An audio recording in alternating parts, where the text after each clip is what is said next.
Hola, ¿qué tal? Bienvenidos a Voz News. Qué bueno que nos acompañen este martes 4 de noviembre. Los saluda Karina Yapor. Vamos a los titulares. La administración Trump informará mañana a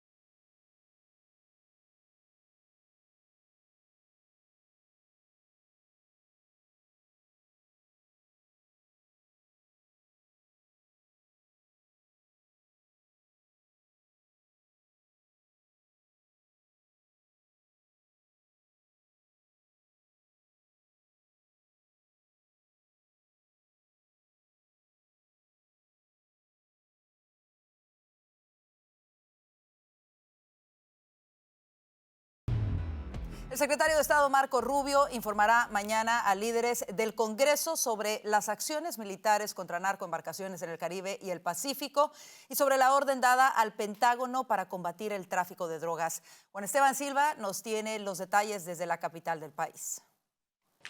Hola Karina, televidentes de Voz News, ¿qué tal? Los saludo desde Washington. Pues bien, usted lo dice, Karina, el secretario de Estado Marco Rubio, quien ha sido clave en esta lucha contra el narcotráfico, informará a líderes de Capitol Hill sobre lo que está ocurriendo en esa orden dada al Pentágono para enfrentar los carteles de la droga, los carteles del narcotráfico. Son más de 15 ataques en aguas internacionales, tanto en el Caribe como en el Pacífico, más de 64 señalados criminales que han muerto en las operaciones. La siguiente fase, como se lo ha dicho el presidente Trump al senador Lindsey Graham, pues es el ataque en tierra. Porque para Estados Unidos es inaceptable que cada embarcación mate a miles de ciudadanos estadounidenses anualmente por las drogas, por el consumo de drogas. Imagínense ustedes, siendo también otra prioridad la lucha contra el fentanilo. A propósito de este tema, Karina, mira lo que nos ha dicho la portavoz de la Casa Blanca, Caroline Leavitt, sobre la cooperación no con otro país distinto a México, porque aunque tiene diferencias el presidente Trump con el presidente de Colombia, Gustavo Petro, por ejemplo, esto por poner un ejemplo en América Latina, con Claudia Sheinbaum se mantiene esa cooperación, pero espera a Estados Unidos que se haga más en materia de lucha contra las drogas. As for Claudia Sheinbaum and the president's relationship with her, I think he has a lot of respect for her as president of Mexico, and he also really appreciates the coordination that she has provided to the Trump administration. I can't speak for her and what she's doing internally in her country. I can speak for the president in saying we are continually pushing Mexico to do more to tackle the drug trafficking and the drug cartels within their country, and we are working with them in any way that we can. And the president has obviously used the full range of executive options in his authorities to crack down on drug trafficking at our southern border and to designate these cartels as foreign terrorist organizations. Pero miren también lo que ha dicho la portavoz, porque lo que es claro es que la Casa Blanca no se va a rendir en ese esfuerzo de enfrentar a los carteles de la droga. President Trump has aggressively taken on drug cartels by declaring them as foreign terrorist organizations and even blowing up narco-terrorists who have tried to poison the American people with fentanyl and other illegal narcotics. Miren ustedes, Karina y televidentes, las imágenes que ha publicado el Comando Sur, porque también hay un despliegue a Puerto Rico. También recordemos el Gerald Ford, el portaaviones, quizás el más poderoso que tiene Estados Unidos entre su arsenal desplegado. También el presidente Trump señalando a Nicolás Maduro como el responsable del envío de droga hacia los Estados Unidos, pero también de haber sido permisivo para que se diera el envío de criminales y personas que vienen de instituciones mentales, incluso ha dicho el presidente de los Estados Unidos. Es la información desde Washington para Voz News. Juan Esteban Silva. Gracias, Juan Esteban. Por cierto, ayer le preguntamos a ustedes en nuestra cuenta de X si estarían de acuerdo en que Estados Unidos realice una misión militar para combatir a los cárteles de la droga en México, y el resultado fue el siguiente. El 94% de los participantes dijo que sí estaría de acuerdo, el 5% dijo que no y el 1% votó por un tal vez. Gracias por hacer escuchar su voz a través de las plataformas de voz y por su participación. Y para analizar los últimos acontecimientos del despliegue militar en contra del narcoterrorismo en la región, hacemos contacto con el ex comandante de inteligencia naval, Jesús Romero. Jesús, bienvenido de nueva cuenta a Voz News. Comencemos con lo último sobre los despliegues militares en el Caribe y cuándo podría llegar el Gerald Ford. Bueno, primero que todo, buenas tardes y gracias por tenerme en tu programa. Yo creo que aquí lo que estamos viendo es recientemente que por fin el portaavión Gerald Ford atravesó el estrecho de Gibraltar y se había avistado al oeste de Tangier. Eso quiere decir de que ahora en la posición geográfica donde está, lo más temprano que pudiese llegar a el área del Teatro del Caribe es posible que sea dentro de 9 días. O sea que dentro de más o menos una semana deberíamos ver ya operaciones del portaavión en el Teatro del Caribe. ¿Y qué está sucediendo en estos últimos días? ¿Cuál ha sido el movimiento por parte de las tropas y de la Fuerza Militar de Estados Unidos en el Caribe? Bueno, estuvieron primero y principal, estuvieron tratando de evadirlo de la tormenta del huracán Melissa. Vimos el repliegue de unidades entrar a puerto. Por cierto, el USS Iwo Jima volvió a salir el día de hoy, o creo que fue ayer, pero salió otra vez al mar recientemente. También vimos replegarse un buque de guerra de Trinidad y Tobago que estaba llevando a cabo una visita en el puerto de defensa y cooperación. Ahora lo que estamos viendo es que todo el mundo está volviendo a regresar, a reintegrarse, a seguir trabajando, a seguir ensayando, como hemos visto videos que ha puesto público el Departamento de Guerra. Y yo creo que esto va a seguir un par de días más hasta que llegue el portaavión. Una vez llegue el portaavión, vamos a ver una dinámica un poco diferente, porque ya ahora el centro de este tipo de operaciones está detrás del portaavión y la fuerza de tarea se integra alrededor, pero todavía el comando está debajo del comandante de la fuerza de tarea, que es el teniente general de la Infantería de Marina. Y vamos a ver progresivamente los días que van avanzando que el portaavión va integrándose y operar en este teatro. Por supuesto. Jesús, ayer reportábamos que la administración del presidente tenía contemplado ataques en territorio mexicano en contra de los cárteles de la droga. La presidenta Claudia Sheinbaum dijo que eso no va a ocurrir. En reiteradas ocasiones ella ha dicho que no le gustaría que estuviesen agentes trabajando en suelo mexicano de ninguna manera. Y yo te pregunto, ¿está colaborando México actualmente en la lucha contra los cárteles? ¿Están haciendo suficiente y se puede desmantelar a los cárteles mexicanos sin operaciones conjuntas con Estados Unidos en suelo mexicano? Bueno, lo que yo entiendo es de que ya se viene llevando a cabo un nivel de cooperación alto entre México y los Estados Unidos, pero de verdad realmente aquí la pregunta realmente es si este tipo de operaciones por parte de la Fuerza de Tarea se extiende y expande más hacia el occidente del Caribe y también lo que es el oriente del Pacífico, afectaría de alguna manera el espacio aéreo o marítimo de México. Yo creo que eso es posible que lo veamos. Yo creo que es posible que vayamos a ver los Estados Unidos persiguiendo embarcaciones narcoterroristas en aguas extraterritoriales de México, lo que se llamaría las aguas internacionales, que serían dentro de las 200 millas, pero no adentro de las 12 millas. Creo que eso sería un escenario muy posible porque recientemente las operaciones que neutralizaron un par de lanchas, creo que estuvieron operando dentro de esta área y la presidenta se había presentado y había articulado sobre eso. Sí, una de estas narcolanchas, me parece que fue la semana pasada, justo fue destruida en aguas del Pacífico, muy cerca de Guerrero, México.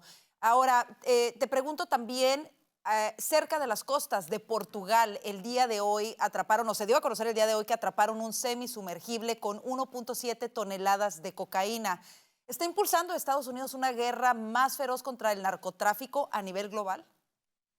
Yo creo que lo que estamos viendo, Karina, es el efecto que yo en algún momento en tu programa yo había hecho una predicción de que lo más seguro que íbamos a ver es, luego de poner tanta presión en el Caribe, que íbamos a ver la droga salir por otras partes. El efecto del globo, que si lo empujas por un lado, sale por el otro. Y lo que estamos viendo, como lo que sale en la imagen, es un semisumergible que posiblemente la droga salió de Colombia por Venezuela, por medio de Guyana y Surinam, y este semisumergible haya salido por el Atlántico camino hacia Europa y Portugal. Aquí hay algo muy importante que tenemos que anotar. Existe una relación directa entre el cartel de los soles y las organizaciones que operan en África y en Portugal porque tienen algo en común. Hablan en portugués y el cartel de los soles, recordemos que había enviado 2 aeronaves repletas de droga en diciembre del 2024 con la intención de que esta droga llegara a los mercados de Portugal. Muy interesante y muy importante tener eso en cuenta. De hecho, bueno, Estados Unidos cuando ha señalado al cártel de los soles ha señalado que es una amenaza no solamente para Estados Unidos, sino para el hemisferio y en este caso para Europa también, como lo estamos viendo ahora, Europa, África, quizá otras partes del mundo. Rápidamente, Jesús, quisiera preguntarte sobre las declaraciones del presidente Trump que realizó el domingo durante una entrevista con el programa 60 Minutes de CBS, en donde dice que Nicolás Maduro tiene las horas contadas. ¿A qué se refiere con esto el presidente Trump y cómo crees tú que va a caer la dictadura de Nicolás Maduro? Bueno, lo primero que creo es que el presidente tal vez se estaría refiriendo a que él tiene las facultades para llevar adelante este tipo de operaciones, lo cual hemos visto recientemente en el Congreso, en el Senado, esfuerzos por medio de los demócratas para traer legislación para prevenir que el presidente pueda llevar adelante este tipo de acción contundente contra las organizaciones transnacionales criminales y particularmente en Venezuela. El presidente dice de que él tiene el derecho a llevar ese tipo de operación y yo estoy totalmente de acuerdo. Lo que vamos a ver es que en los próximos días vamos a ver el músculo del Ejecutivo estirarse y mostrarle al mundo y también a los demócratas de que el presidente puede en efecto llevar ese tipo de operaciones. Bueno, y lo está demostrando ya, ¿no? Lo estamos viendo todos. Jesús Romero, queremos agradecerte muchísimo, como siempre, al haber estado con nosotros para hablar de este importante tema. Por supuesto, Karina, para mí es un placer.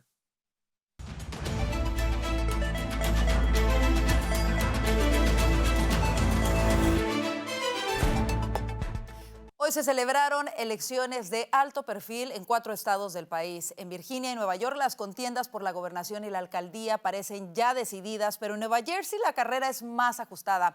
Vanessa Vallejo nos tiene los detalles del cierre de las urnas. Vanessa.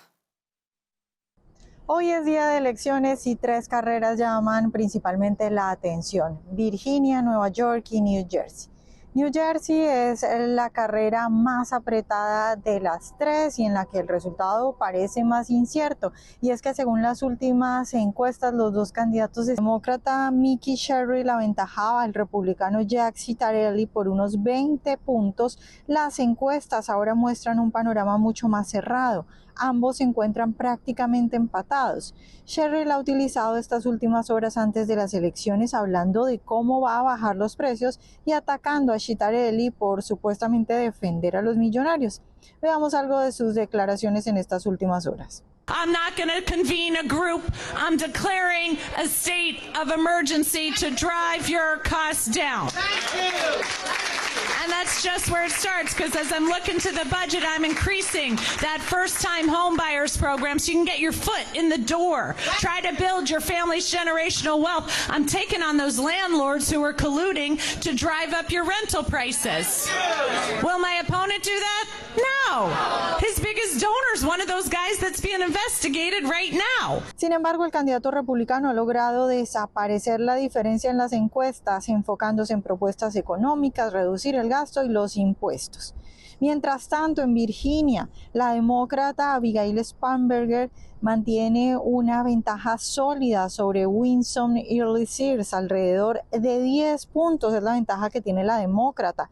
Spanberger ha centrado su campaña en temas como la asequibilidad, la economía y la salud, mientras Early-Sears ha adoptado un perfil más alineado con la base conservadora y en las últimas horas ha apuntado a pedirle a la gente de Virginia que le dé la oportunidad de seguir trabajando lo que ya ha empezado con el actual gobernador Glenn Youngkin. Veamos las declaraciones que ha dado la candidata republicana en las últimas horas antes del cierre de esta contienda. We must continue the successes that we have had in Virginia. You know that we've returned more than $9 billion back to you, Virginians. This is your hard-earned money. You know that we have created jobs. You know that we have even more jobs available. You know that we've made you safe and secure, that we're not soft on crime. Y en Nueva York, el exgobernador Andrew Cuomo aseguró que Mamdani, el candidato demócrata, no es lo suficientemente capaz como para enfrentar a Donald Trump. Veamos. We need a mayor who can stand up to Donald Trump, who can get the funding that New York deserves, who can make sure the National Guard does not come to New York because we don't need the National Guard, and I can stand up to Trump. Trump will go through Mamdani like a hot knife through butter. Pues Cuomo hace referencia a varias declaraciones que ha hecho el presidente Trump. Precisamente ayer en su cuenta de Truth, el presidente dijo lo siguiente: si el candidato comunista Zohran Mamdani gana las elecciones a la alcaldía de Nueva York, es muy improbable que yo contribuya con fondos federales aparte del mínimo indispensable. Pues a pesar de las críticas que ha hecho el presidente Trump y también Andrew Cuomo, las encuestas muestran a Mamdani con una ventaja de hasta 10 puntos. Sin embargo, ya veremos si efectivamente en las elecciones Mamdani logra ese triunfo tan amplio y también veremos qué sucede en las otras elecciones importantes que se dan hoy. Gracias, Vanessa, por ese reporte. Y California también salió a votar este día con solo una proposición en la boleta. La proposición 50 que busca modificar temporalmente los límites de 5 distritos congresionales para favorecer a candidatos demócratas. Fernando Mejía nos tiene el reporte. A esta elección especial, los demócratas en California le están llamando la elección más sencilla e importante de la historia. Sencilla porque en esta ocasión solamente hay una pregunta en la boleta, sí o no en la proposición 50. Importante porque del resultado puede depender el balance de poderes en el Congreso de la Nación en las elecciones de medio término exactamente en 364 días. También pues, los políticos últimamente están tomando muchas ventajas y alguien tiene que hacer algo también para poder pararlo. Si nuestro voto puede hacerlo, ¿por qué no? A pesar de ser una elección especial, el número de votantes ha sido bastante bueno. La proposición 50 tiene que ver con la redistribución de distritos congresionales. De ser aprobada, California podría obtener 5 escaños más en el Capitolio de la Nación, algo que algunos, incluso en este estado demócrata, no lo ven con buenos ojos. Es nada más una manipulación para quitarle el poder a los republicanos para que no puedan hacer nada. La proposición 50 en las últimas encuestas contaba con una amplia mayoría para ser aprobada. Al menos en los recintos que visitamos, había mucha decepción con la situación actual con el gobierno federal y consideran que algo se tiene que hacer. Cuando quiere el voto, ahí están los latinos, que ahora se arrepienten. He oído muchas que ahora se arrepienten de haber votado por esa persona. En California hay unos 23 millones de votantes registrados, 45% son demócratas, 25% son republicanos. Antes del inicio de la jornada de este día, ya se habían emitido casi 5 millones de votos que fueron enviados por correo o en los centros de votación anticipada. Lo que tenemos en California es un partido que controla todo y mira cómo estamos ahorita en la vivienda, en el costo de comida y en el costo de gasolina. Texas fue el primer estado en redistribuir distritos. California le siguió con esta elección especial, pero hay otros en la nación como Missouri que adoptaron medidas similares y se espera que otros estados antes de las elecciones de medio término hagan lo mismo. Fernando Mejía, Voz News, Los Ángeles, California. Y el Senado fracasó hoy martes en su 14º intento por reabrir el gobierno federal, igualando el cierre de 2018-2019 como el más largo en la historia del país.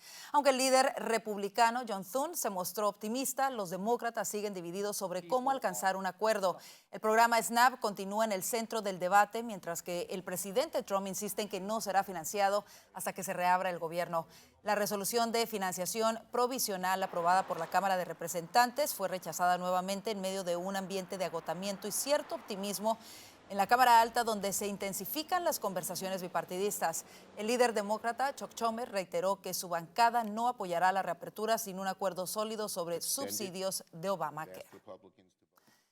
Y 3 senadores republicanos presentaron un proyecto de ley para que se investigue a Antifa. El proyecto de ley Stop Antifa Act, que fue presentado por los senadores Ashley Moody y Rick Scott de Florida y Mike Lee de Utah, ordenaría a la Fuerza Nacional Conjunta contra el Terrorismo investigar a Antifa. Una orden ejecutiva del presidente describe al grupo como una empresa militarista y anarquista que aboga por el derrocamiento del gobierno federal, especialmente contra las fuerzas del orden. Señala también que el grupo se dirige a los jóvenes estadounidenses como parte de sus esfuerzos de reclutamiento, mientras que los radicaliza y entrena para participar en la violencia y supresión de las actividades políticas. Y escucha esto, Nancy Pelosi, expresidente de la Cámara de Representantes, ha desatado la polémica al referirse al presidente Donald Trump como una criatura vil en una entrevista con la cadena CNN. Escuchemos. Our founders did not want to have, again, how can I say this? It'll sound like I'm awful about Trump because he's just a vile creature. The worst thing on the face of the earth, but anyway. You think he's the worst thing on the face of the earth? I do, yeah, I do. Because he's the President of the United States and he does not honor the Constitution of the United States. In fact, he's turned the Supreme Court into a rogue court. He's abolished the House of Representatives. He's chilled the press. He's scared people who are in our country legally, but making them... Figuras como Ben Peterson, Piers Morgan y Steve Cortés criticaron duramente el lenguaje de Pelosi, acusándola de fomentar la polarización y el odio político. Incluso una cuenta vinculada a la Casa Blanca de Trump calificó sus palabras como perturbadoras y llenas de odio. Y después de años en que la mayoría de los estadounidenses percibía un retroceso constante en el papel de la fe en el espacio público, nuevos datos muestran un cambio de tendencia significativo. Una encuesta nacional del Pew Research Center realizada a principios de este año revela que el 31% de los adultos cree que la religión está ganando influencia en la vida estadounidense, un salto importante frente al 18% registrado un año antes y el nivel más alto en los últimos 15 años. Aunque la opinión mayoritaria sigue siendo que la religión está perdiendo terreno, esa percepción descendió de forma marcada. Pasó del 80% en 2024 al 68% en 2025. El giro no solo refleja un cambio estadístico, sino también un nuevo clima social en torno a la identidad religiosa y sus valores en la vida pública de los Estados Unidos. Así nos vamos a la pausa comercial. Una protesta por los asesinatos de líderes en Michoacán, México, termina en llamas. El Palacio Municipal de Apatzingán fue incendiado por manifestantes. Los detalles de esto y más al regresar aquí a Voz News. Quédese con nosotros. Si estás pasando por ansiedad o depresión, no tienes que enfrentarlo sola. Con Voz Salud tienes acceso ilimitado a terapia y consultas médicas virtuales o en persona y a más de 400 medicamentos, incluyendo los que tratan la salud mental, totalmente gratis. El apoyo comienza desde solo $1 al día. Visita salud.voz.us y empieza a sentirte mejor mucho más pronto.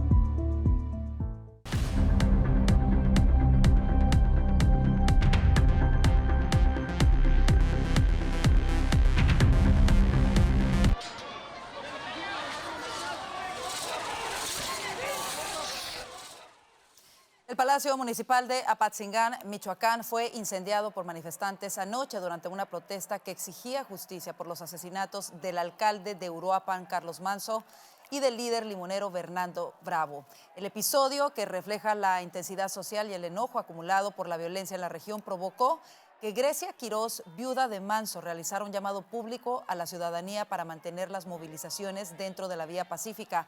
La jornada de protestas arrancó como una marcha convocada con colectivos, ciudadanos y habitantes de Apatzingán. Los manifestantes recorrieron el centro del municipio hasta concentrarse en la plaza principal. Allí una fracción del contingente lanzó piedras contra las ventanas del palacio, forzó la entrada y prendió fuego a mobiliario y decoración del Día de Muertos, destruyendo también ofrendas y áreas administrativas.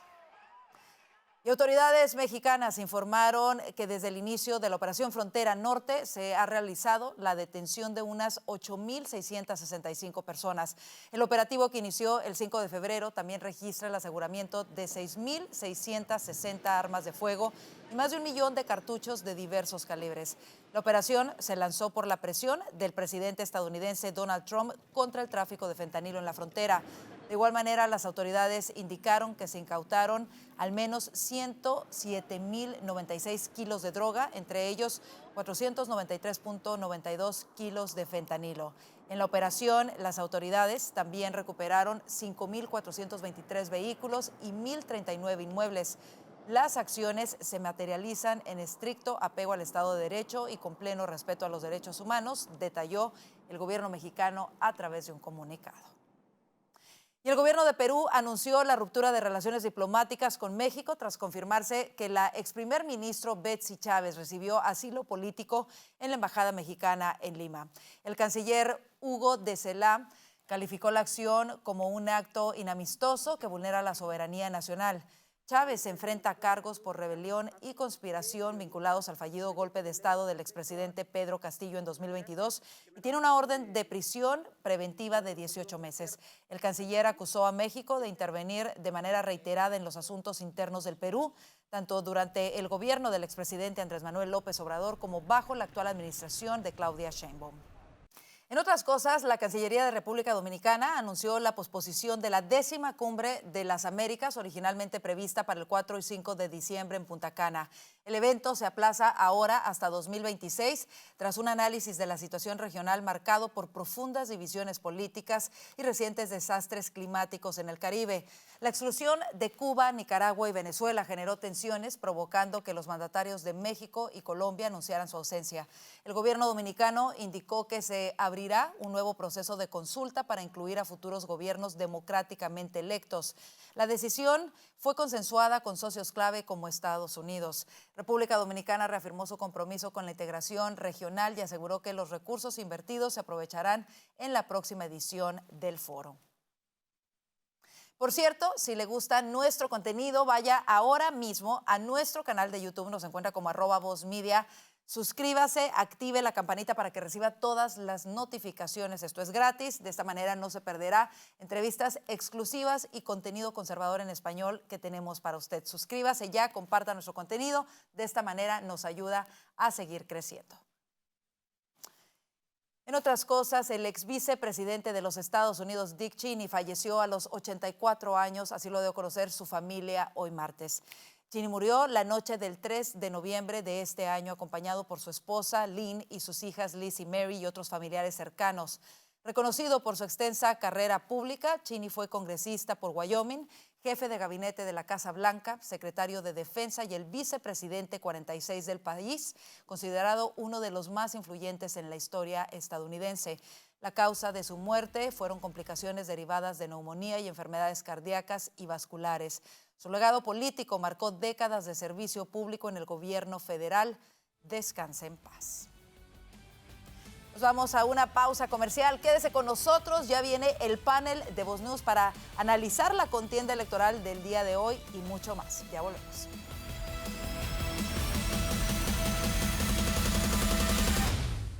Cuidar tu salud no debería ser algo imposible. Con Voz Salud accedes a consultas ilimitadas, virtuales y en persona, análisis de laboratorio con descuento y a más de 400 medicamentos esenciales totalmente gratis, incluyendo los que tu familia realmente necesita. Todo desde solo $1 al día. Atención médica real sin complicaciones. Visita salud.voz.us y empieza a cuidarte hoy mismo.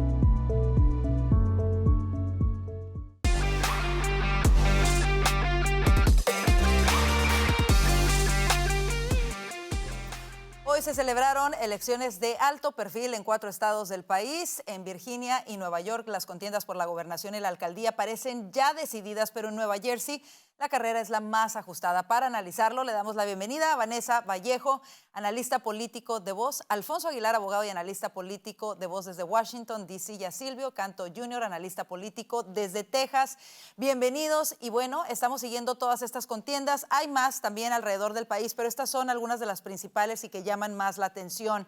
Vanessa, comienzo contigo. ¿Cuáles son tus pronósticos para hoy? ¿Crees que el empujón del presidente Trump en Nueva Jersey servirá? ¿Mandami estará asegurándose ya ese puesto que la izquierda radical desea tanto? Pues yo creo que en Virginia va a ganar la demócrata, lo cual yo creo que es una gran pérdida para el Partido Republicano.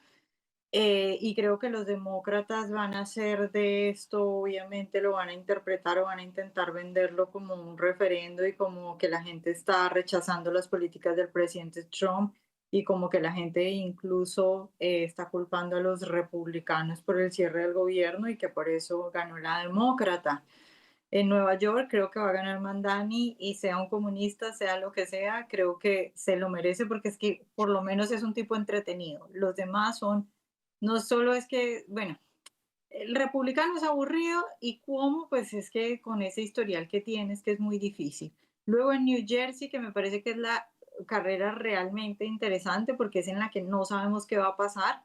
Recordemos que Citarelli, el candidato republicano, en realidad es que ha logrado muchísimo porque en tan solo unos meses logró subir 10 puntos, más de 10 puntos, y ahorita las encuestas los muestran prácticamente empatados. Un poco a eso, tal vez puede estar ahora asustada y puede decir no nos vinimos para acá para otra vez, digamos, elegir un demócrata, sino elegir a un republicano. Y también en general lo que puede significar que después de tanto tiempo como que podamos ver una victoria y podamos ver en particular qué pasa con los hispanos en New Jersey y hacia dónde se va el voto, si al demócrata o al republicano. Entonces me parece que es lo más interesante en el sentido de que definitivamente no sabemos qué va a pasar ahí. Las otras creo que ya se ven claras. Claro. Alfonso, ¿cómo lo ves tú? Bueno, la verdad es que hay que reconocer que estas son 3 jurisdicciones demócratas.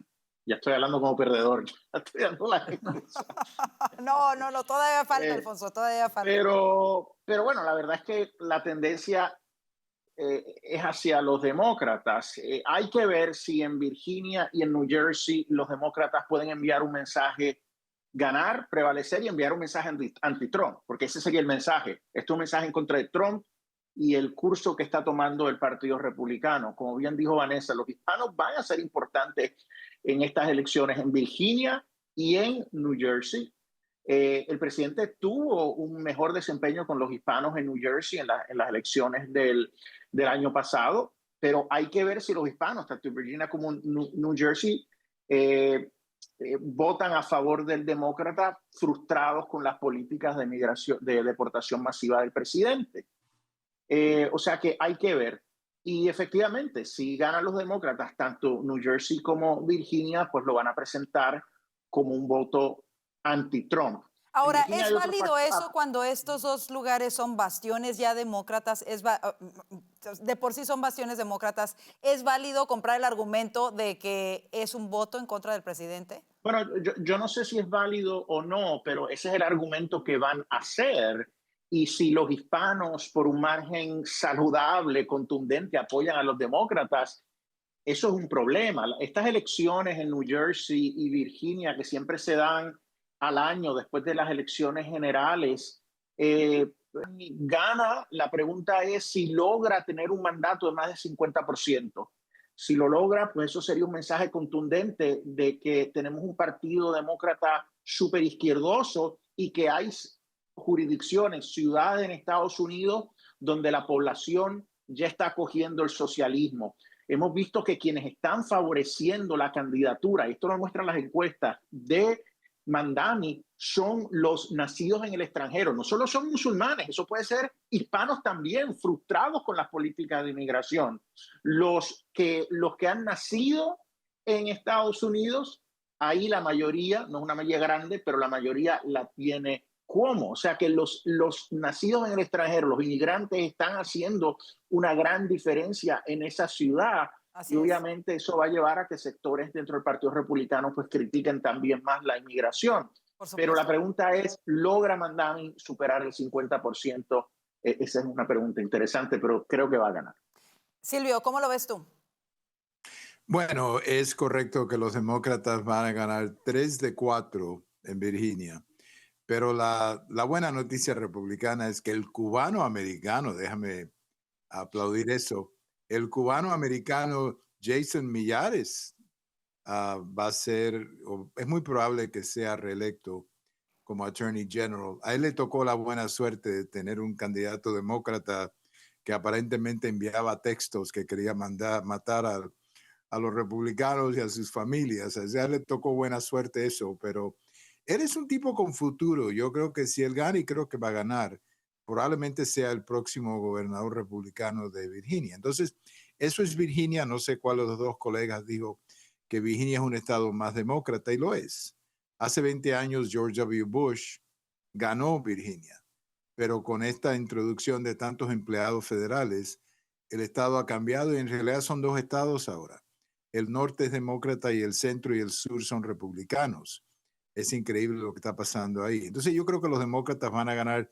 Nueva York, ¿cómo lo ves, Silvio? No me acuerdo cuál de los dos colegas dijo que Mamdani es simpático o es muy simpático. Pues, Vanessa lo dijo. Vanessa lo dijo. Bueno, pues. No fui yo. Alfonso se desmarca, ¿ok? Sí, no, yo lo veo de esta manera. Va a ganar el simpático, como dice Vanessa. Va a perder el viejo, que es Cuomo, de la vieja generación. Y el tipo con la gorra, yo no sé qué está haciendo en estas elecciones. La gorrita roja, yo no sé qué está haciendo. Pero de todas maneras, va a ganar Mamdani. Pero yo escribí un artículo hoy en American Thinker que quisiera mencionar bien rápido. Sí. Y es que los demócratas van a perder si gana o si pierde Mamdani.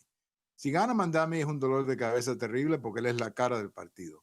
Si pierde, todos los discípulos de él le van a hacer primarias a los demócratas. Entonces no es muy bueno para los demócratas lo que va a pasar en New York City esta noche. Para mí es muy probable en este momento, muy probable, es 50-50. Yo diría que Cottarelli, siempre me confundo yo con el apellido de él, ¿no? Cottarelli gane en New Jersey. Eso sería un bombazo si eso ocurriera. Y yo creo que es 50-50. Yo vi una cifra que... Sí, es muy cercana, está muy apretada la cosa, como dijera mi papá. Así es. Está muy apretado el juego, pero lo más probable es que gane la demócrata por el número de votos que tienen. Pero no sé cuál de los dos dijo, si o tú, Vanessa, que dijiste algo de que si esto es un referéndum o un blue wave, esto no es ninguna ola azul. Porque la realidad es que los demócratas hoy, aún en Virginia, no van a ganar por los números que ellos pensaban. Entonces, en realidad, esto no es la ola azul que ellos te van a decir. Y la prensa se va a obsesionar con Mamdani. Ese va a ser el tema de varios días y todo el mundo se va a olvidar de Virginia y de Silvio, al final habrá que ver los números, porque si los números de apoyo hispano bajan para los candidatos republicanos, eso es significativo y yo espero que y si eso sucede, que los republicanos tomen nota de ello. Por supuesto. Bueno, pero te voy a decir una cosa. Tenemos que irnos al siguiente tema. Okay. Tenemos que irnos porque se nos termina, perdóname Silvio, pero tenemos que pasar al siguiente tema que es bastante importante también. Por cierto, recordarle a la gente que después de este noticiero en YouTube vamos a estar con una transmisión en vivo en español, presentándole todos los resultados preliminares de las elecciones. Pero vámonos al siguiente tema. La fiscal general Pam Bondi declaró que el fiscal especial que llevaba las investigaciones en contra del presidente Trump confiscó el teléfono emitido al presidente durante su primer mandato, una acción sin precedentes que muchos califican como mega espionaje. Alfonso, comienzo contigo. ¿Qué consecuencias debe de tener esto, además de que se saquen a la luz? Porque ¿hay alguna forma de que se pueda procesar legalmente a los responsables de esto? Bueno, habrá que ver toda la evidencia. Escandaloso ya es. Sabíamos que bajo Arctic Frost, que nos enteramos de esta investigación del FBI a través de las gestiones del senador de Iowa, el FBI monitoreó las llamadas de como más de 8 senadores y un miembro de la Cámara. Y ahora nos enteramos que también confiscaron el teléfono del presidente Trump y pidieron además un récord de todas las llamadas de su teléfono personal.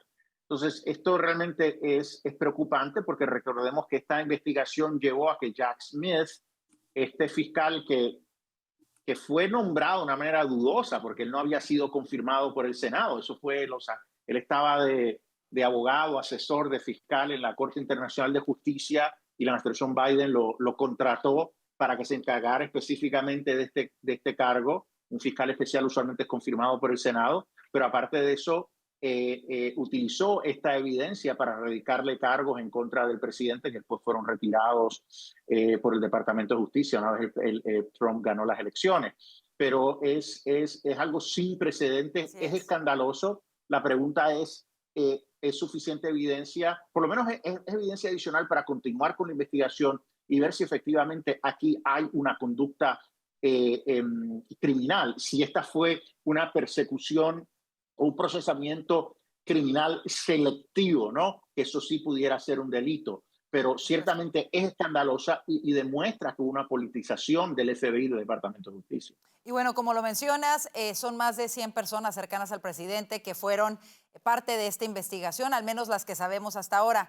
Sin embargo, escuchamos a los demócratas y en específico quiero centrarme ahora en Nancy Pelosi, quien dijo en una entrevista a la cadena CNN que quien no honra al gobierno y la democracia es el presidente Donald Trump y lo llamó criatura vil. Vamos a escucharlo y lo comentamos. Our founders did not want to have, again, how can I say this? It'll sound like I'm awful about Trump because he's just a vile creature. The worst thing on the face of the earth, but anyway. You think he's the worst thing on the face of the earth? I do, yeah, I do. Because he's the president of the United States and he does not honor the Constitution of the United States. In fact, he's turned the Supreme Court into a rogue court. He's abolished the House of Representatives. He's chilled the press. He's chilled the press. He's scared people who are in our country legally, but making them... Que ha perseguido a personas que están legalmente en el país. Bueno, fuertes estas declaraciones que están causando tanta polémica, cuando aquí estamos viendo cada vez más evidencia de la persecución que hubo en contra del presidente y lo que da a conocer ahora la fiscal general Pam Bondi. ¿Qué te parecen estas declaraciones, Vanessa? Pues yo creo que Pelosi ya está un poco delirando. No sé si, parece que estuviera en serio diciendo cosas sin sentido. Ya la exageración es tan ridícula, o sea, es tan absurda que da es como risa, no es ni siquiera creíble para aunque sea su público. Yo creo que es más de esa estrategia de los demócratas obsesionados con el presidente Trump, cuando yo creo que ya sobre todo durante la campaña, cuando vimos toda esa persecución que se le hizo al presidente Trump. Recordemos que las encuestas, él sube tremendamente en las encuestas después de que empiezan todas las audiencias y de que empieza a ser tan evidente esa persecución política. Es decir, los demócratas no han entendido, y particularmente al parecer Pelosi, por ejemplo, no ha entendido que la mayoría de los americanos se dieron cuenta de esa persecución tan horrible que le estaban haciendo al presidente Trump y que eso les jugó en contra. Es decir, ellos en vez de recapacitar, están redoblando su apuesta y yo no sé eso a dónde los va a llevar, porque entonces van a seguir por siempre haciendo todo acerca de Trump y diciendo que Trump es un monstruo y que es lo peor que ha pasado en la tierra. No se han dado cuenta que eso no les está sirviendo y no les va a servir. Hoy escuchábamos, de hecho, a Thune decir que los demócratas no están a favor de nada, pero todos están en contra de Trump, ¿no? Como que no tienen realmente una plataforma, un propósito, pero su propósito es ir en contra del presidente Trump. Cerramos este tema contigo, Silvio, ¿cómo lo ves? ¿Y qué medidas deberían de tomarse para que situaciones como esta no vuelvan a repetirse en otra administración? Bueno, lo que la señora Pelosi dijo, y lo como acaba de decir Vanessa, es completamente ridículo. Ya ellos han redefinido la palabra exageración. Ya tú no sabes qué se les va a ocurrir la próxima vez. Porque decir que Trump es la persona más horrible en la historia del planeta, no sé, yo me acuerdo a Mao Zedong que mató no sé cuántos millones de gente, ¿no? Yo pusiera al Che Guevara también en esa lista, un poquito peor que ella, ¿no? Pero mira, eso es, creo que Vanessa dijo, esto es parte de una estrategia. Ellos se creen que así es como van a ganar votos. En realidad, yo creo que la mayoría de la gente seria, incluyendo demócratas, cuando ven a Nancy Pelosi decir esas cosas, me recuerdan aquel famoso cuento de la vieja que se le olvidaba todo y le decían, abuela, tómate un té de manzanilla, ¿no? Porque lo que necesitas es calmarte un poco y ver las cosas de una manera más clara. Digo, para mí es ridículo que una persona vaya a la televisión y hable de esa manera del presidente de los Estados Unidos. Ella dice que ha hecho la Corte Suprema, no sé lo que dijo. La Corte Suprema fue seleccionada por un Senado y fue nominada por un presidente que ganó las elecciones. Si yo recuerdo bien, así es como siempre ha sido desde George Washington hasta el presente. Entonces, como que yo no sé si es mejor morirse de risa o no prestarle atención, o a lo mejor la persona más mala en la historia de la humanidad se llama Nancy Pelosi.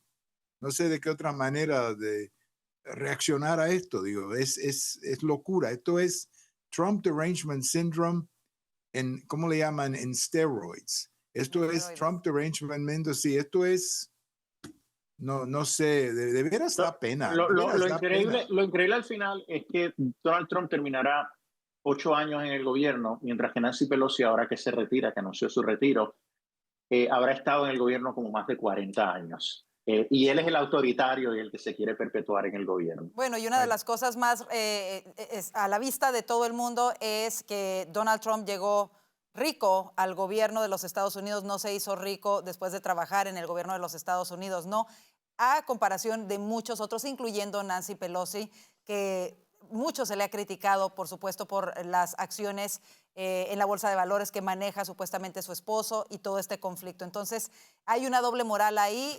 Increíble que sigamos viendo este tipo de declaraciones, pero más increíble que conozcamos esta persecución que ahora exhibe, ¿no? La persecución a los allegados del presidente Trump, la confiscación de su teléfono, los récords de llamadas y todo esto.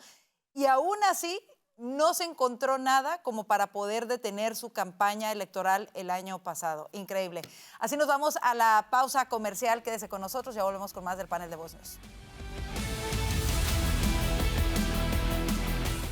Si vives con diabetes tipo 2, lo último que necesitas es otra factura costosa. Con Voz Salud tienes atención médica ilimitada, laboratorios con descuento y medicamentos gratis, incluyendo insulina, para que puedas cuidar tu salud sin afectar tu bolsillo. Todo desde solo $1 al día. Visita salud.voz.us y toma el control de tu salud.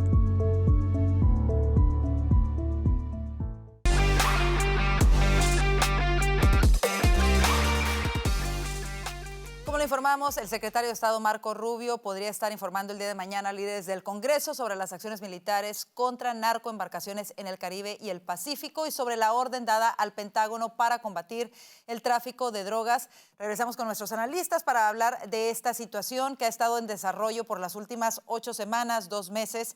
Este es un operativo fuerte contra organizaciones narcoterroristas en el Caribe. Hablando de este potencial anuncio que se daría el día de mañana por parte del secretario de Estado al Congreso, Alfonso, ¿qué papel debe de jugar el Congreso de los Estados Unidos en supervisar y respaldar este tipo de operaciones desde una perspectiva conservadora de seguridad nacional y de defensa? Bueno, o sea, definitivamente tiene que haber comunicación con el Congreso sobre qué es lo que está pasando. O sea, la ley sí requiere la comunicación.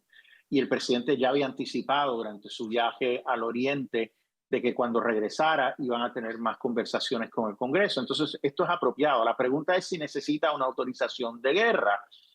Todavía no ha habido un ataque a Venezuela, por lo tanto, él no necesitaría una autorización inmediata.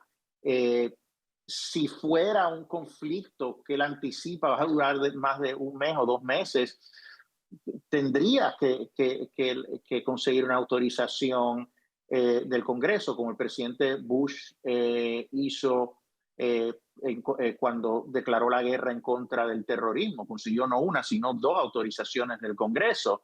Pero aparentemente, de lo que he estado leyendo y de lo que he escuchado de distintos analistas, el presidente no está convencido de que ataques terrestres en Venezuela es lo que va a suceder o si lo va a autorizar. Está pidiendo, parece que le han presentado distintas opciones, incluyendo el enviar tropas. Aparentemente está pidiendo asesoramiento legal adicional, opiniones legales adicionales del Departamento de Justicia que justifiquen el poder intervenir sin pedir autorización del Congreso y no está seguro. Aparentemente lo que él está preguntando es ¿qué gana Estados Unidos con una intervención terrestre? Y eso me preocupa porque yo creo, como dije ayer y he dicho ya en varias ocasiones, aquí se han creado expectativas. Aquí hay un momentum y la gente está esperando un ataque terrestre en Venezuela, digámoslo así. Esto también el presidente no quiere, y aparentemente es otra preocupación, que ocurra algo que termine siendo algo vergonzoso. Recordemos Carter cuando ordena ese ataque a Irán para rescatar a unos rehenes americanos en Irán, que fue un fracaso, ¿verdad? El presidente no quiere algo así.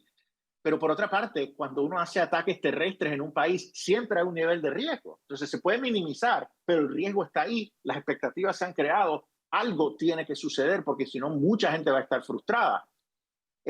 No sé, pero parece que esto se puede alargar un poquito más y como tú dices, todavía tiene el espacio de tiempo. La ventana de tiempo que yo creo es la llegada del Gerald Ford, que aparentemente sigue a mediados de noviembre. Así es. Pero esto no va a ser perfecto, no pueden esperar el momento perfecto. Entonces yo creo que una decisión se tiene que tomar rápida. Aparentemente Marco Rubio y Stephen Miller son los que están presionando para que haya acción, pero aparentemente hay dudas. O sea, que no sé. Bueno, evidentemente con un operativo de este tamaño tiene que haber dudas, ¿no? No es una misión fácil, por supuesto, todos lo sabemos, pero es interesante analizar todos los puntos como tú lo estás diciendo. Pero a estas alturas, después de que has reabierto una base en Puerto Rico, has movilizado el Gerald Ford ahí, yo creo que puede haber dudas del momento, pero del ataque yo creo que ya a estas alturas tiene que suceder algo. Silvio, ¿cómo lo ves tú? Bueno, yo nunca he estado a favor de poner tropas de Estados Unidos en Venezuela. Yo soy súper pro militar y hay veces que se tiene que hacer. Pero en este caso yo creo que es mejor seguir la presión diplomática o económica o lo que sea contra Maduro y tratar de sacarlo o a ver si ocurre algo adentro de Venezuela. Ataques quirúrgicos, Silvio, ataques. Bueno, no, pero déjame decir eso exactamente. Yo no me opongo a que hagan ataques contra instalaciones o plantas o lo que sea. Pero yo creo que cuando tú pones, Alfonso mencionó el caso de Irán, lo que pasó en Irán es que hubo unos helicópteros que chocaron y esas son las cosas que pasan cuando tú pones esos helicópteros y esos aviones en el terreno, que hay a veces accidentes como ese, cuando hubo como 18 muertos por aquel terrible accidente que hubo de los dos aeropuertos, entre los dos helicópteros. Entonces, hay que tener mucho cuidado con poner tropas de Estados Unidos. Yo nunca he estado a favor de eso en el caso de Venezuela o en el caso de México, pero ataques dirigidos a ciertos lugares, sí, o que sigan volando los barcos que estamos viendo, en eso estoy completamente de acuerdo. Silvio, te preguntaría también, hablando de eso, porque me parece muy interesante tu punto de vista, evidentemente por la experiencia que tú tienes y personalmente por ser cubano-americano. En ese sentido, ¿funciona?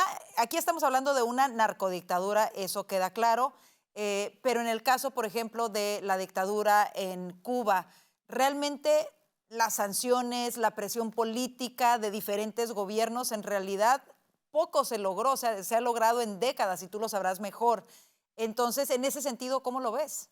¿Se puede realmente debilitar a una narcodictadura sin ataques dentro de Venezuela? ¿Se puede derribar al cártel de los Bueno, soles? sí se puede, pero lo que pasó en Cuba es que hubo un embargo, pero todo el mundo podía hacer negocios con Cuba.